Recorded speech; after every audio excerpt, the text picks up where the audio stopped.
Référence premier numéro. Je rappelle qu'aujourd'hui nous sommes au cafétéria MTIS en entretien exclusif avec Monsieur Dia, président de l'Association des Sénégalais de la Moselle, par ailleurs journaliste, membre de la rédaction en chef au journal républicain Lorrain, responsable des correspondances. Et le premier numéro, ça se passe bien sûr sur Horizon Vision. N'hésitez pas à nous suivre sur notre page Instagram et YouTube. Alors, évidemment, il est jamais facile de rester, de passer autant d'années à la tête d'une association et compte tenu des situations et des imprévus qui peuvent surgir à tout moment. Et vous avez quand même réussi à mettre des actions qui comptent. Et aujourd'hui, ces actes, ils gardent toujours une coloration visible.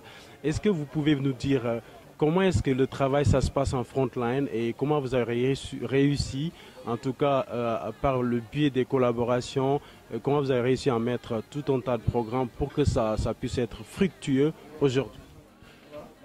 Je vais prendre d'ailleurs le dernier exemple qui est très flagrant. C'est pendant le confinement. Un soir, j'étais à la maison, j'ai reçu un coup de fil d'un étudiant, je vais le nommer Omar Katiam, qui me disait, Tonton Malik, on a un petit souci avec le confinement. Beaucoup d'entre nous ont perdu le petit travail qu'ils avaient et donc ça devient difficile au niveau de la nourriture. Mais j'ai pris ça comme une gifle. Jamais je n'aurais imaginé ça.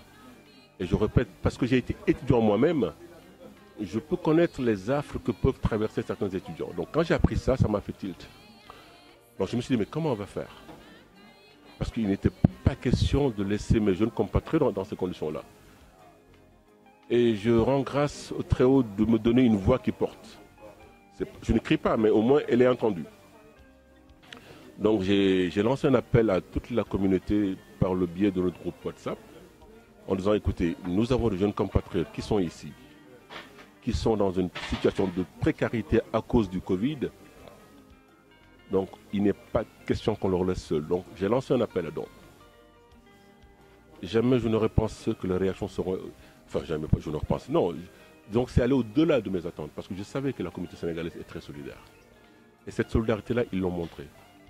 Donc on a lancé cet appel au don.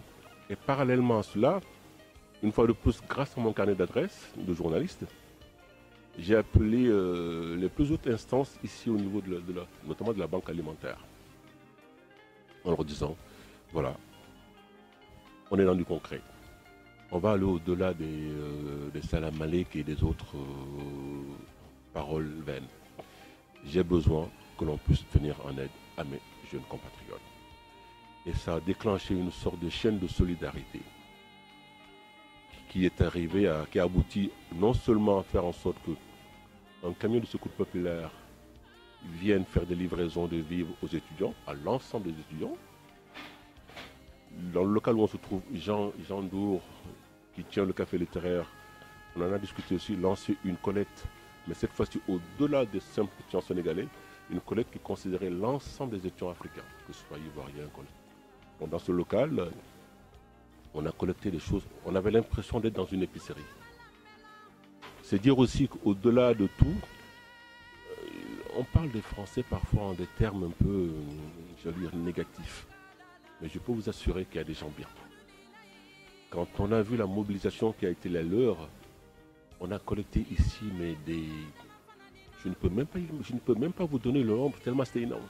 Donc on a pu ainsi servir, rien qu'avec la collecte d'ici, servir à la fois les Sénégalais, les Ivoiriens, les Mauritaniens, les Tunisiens, les Marocains. Tout ça grâce à la solidarité des uns et des autres. Et en plus, quand j'ai terminé ça, je me suis dit, ben, le confinement risque d'être très long. On va essayer d'accompagner les étudiants sur le long terme. Donc comme on dit, ne pas mettre tous nos œufs dans le même panier. Donc j'ai appelé le président de l'association des étudiants sénégalais en disant, voilà comment on va faire. On va vous faire un premier chèque à partir de telle date. On va acheter des livres. On va suivre. Régulièrement, on va faire. Donc ce geste-là, cette possibilité d'agir, cette prise en main des difficultés propres à nos jeunes compatriotes n'a pu se faire que par la mobilisation de notre association et à travers elle de toutes les personnes qui nous apportent une oreille attentive. Donc c'est en cela que je suis fier d'avoir une telle association. Je suis fier d'être président de cette association-là. Parce que quand il s'agit d'agir, tout le monde est présent. Et là, c'est génial. Donc moi, le seul fait de savoir maintenant, ouf, que mes jeunes compatriotes n'étaient plus au moins sujets à ces problèmes de faim, disons-le carrément, vous ne pouvez imaginer le soulagement que c'était pour moi. Alors, vous, en tant que président, aussi bien que toute l'équipe derrière cette association, vous êtes engagé au service des Sénégalais de la Moselle, tant sur le plan éducatif que sur le plan social. Alors, après tant d'années d'exercice, quel bilan tirez-vous de vos actions? Honnêtement, je ne veux pas paraître un peu présomptueux, mais quand on voit les moyens qui sont les nôtres, dans notre association, s'il y a une quinzaine qui cotise, c'est énorme. Et la cotisation annuelle est de 60 euros. C'est de 5 euros par mois. Et si on a une quinzaine à cotiser, c'est énorme. Mais une fois de plus, grâce aux connaissances, grâce à la générosité des uns et des autres, grâce à nos appels qui sont entendus, on arrive à faire des choses que je n'aurais jamais imaginé pouvoir faire. Vous imaginez, on a livré quand même de matériel pour quelques millions d'euros, enfin millions de francs CFA plutôt, à un centre de santé, avec du matériel de haute pointe, des matériels, des moniteurs de réveil dans les salles d'opération. Tout ça grâce une fois de plus, grâce à un réseau qu'on a su tisser. Et ce réseau, on a su le tisser pourquoi?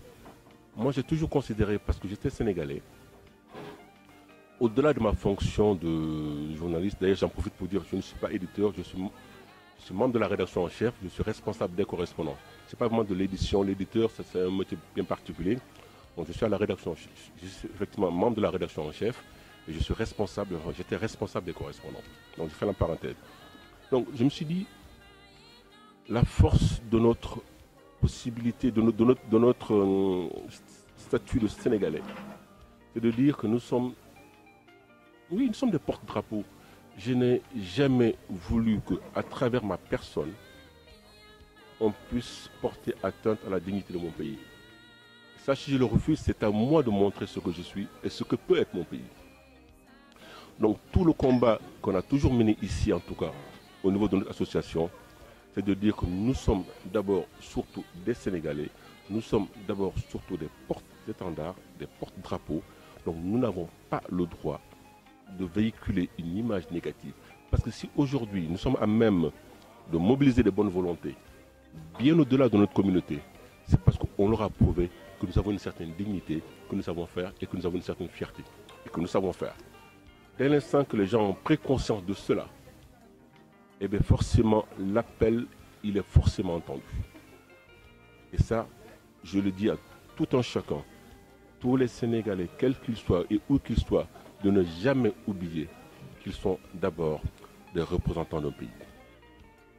Parce qu'à travers eux, à travers leur comportement, c'est tout un pays qui va être jugé. Et ça, cette responsabilité-là, il faut en être digne et il ne faut jamais l'oublier. Je ne veux pas mettre de pression vers quiconque, mais moi, ça a toujours été mon credo. Toujours, toujours été mon credo.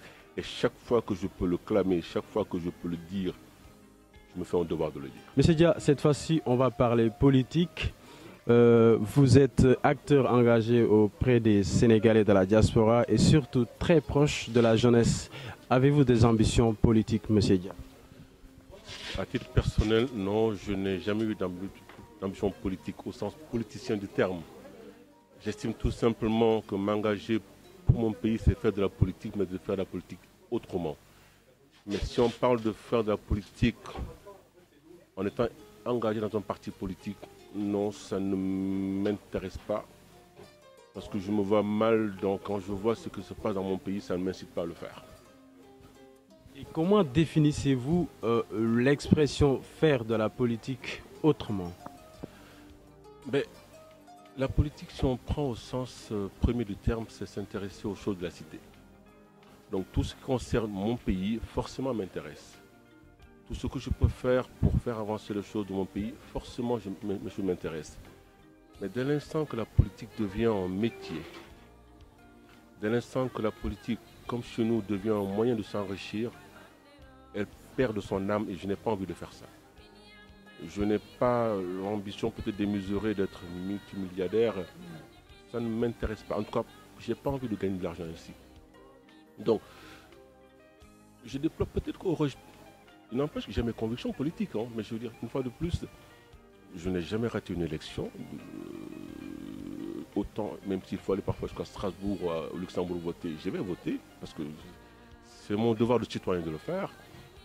Pour autant, quand je vois la façon avec laquelle nos politiciens agissent au Sénégal, quand j'entends parfois les invectives, les insultes qu'ils se balancent la tête les uns et les autres, cela ne m'incite vraiment pas à faire de la politique comme ils le font.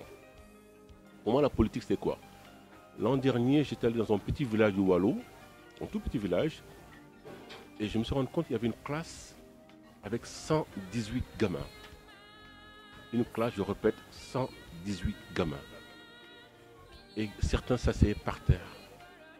Mon neveu qui est enseignant là-bas m'en parle, je dis, mais c'est pas possible dans ce pays-là. Quand on se met à Dakar et quand on voit toutes ces voitures de luxe qui circulent, et que dans un petit village du Sénégal, on n'est pas capable d'acheter des chaises, des tables, bancs pour une école, j'étais scandalisé. Je suis rentré ici, j'ai mobilisé de bonnes volontés, j'ai récolté de l'argent, je suis allé sur place au Sénégal, j'ai fait appel à un menuisier local et un menuisier métallique. Ils ont construit 35 tables fabriquées sur place, j'ai payé, on a pris ces tables, on les a achetées dans une classe, les enfants ont pu s'asseoir sur les tables blanches pour apprendre au moins de manière digne. C'est ça pour moi faire la politique. C'est ça pour moi faire la politique. Mais si c'est faire la politique pour dire que oui, j'ai 5 villas, j'ai 3 femmes, j'ai une grosse... Ça, comme on dit en Wolof, le moussol. C'est pas ma façon de voir la politique. C'est peut-être arriéré, c'est peut-être une sorte de folie utopique, je ne sais pas comment on peut appeler ça, mais jamais au plus grand jamais, je ne me satisferai de faire de la politique de cette façon-là. Donc si la politique c'est ça, je n'en veux pas. Si la politique c'est agir avec nos petits moyens, comme on le fait au niveau de l'association, équiper des centres de santé, équiper des orphelinats, équiper des pédiatries, si ça c'est la politique, c'est le sens noble du terme, et ça je le fais bien volontiers. On va rester toujours dans le même sillage aujourd'hui si on fait une petite introspection du paysage politique sénégalais. Tant soit un peu, il y a pas mal de problèmes, il y a pas mal de choses que nous pouvons évoquer. Les leaders, notamment les ministres de la République qui s'insultent en plein assemblée générale. Est-ce pour vous, est-ce que c'est ça l'incarnation d'une personnalité politique que doit montrer le Sénégal?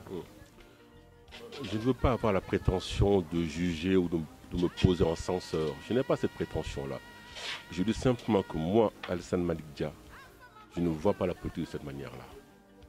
Mais dès l'instant que la politique, je le répète, devient un métier, dès l'instant que la politique devient, comme au Sénégal, un des moyens les plus rapides de s'enrichir, je peux comprendre que cela entraîne de telles dérives.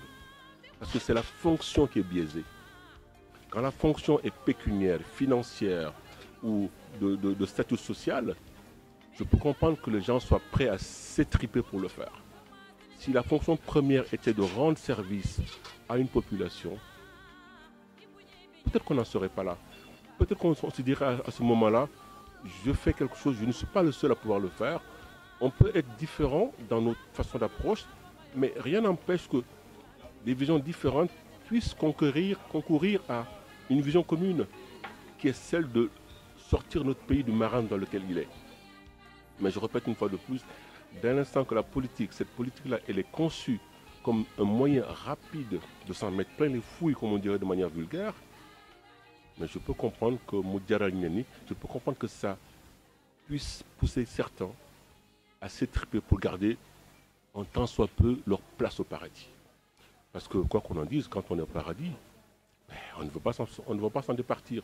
Donc ceux-là qui le font, je ne veux pas m'ériger en censeur, je le répète, mais ce n'est pas la vision que moi j'ai de la politique.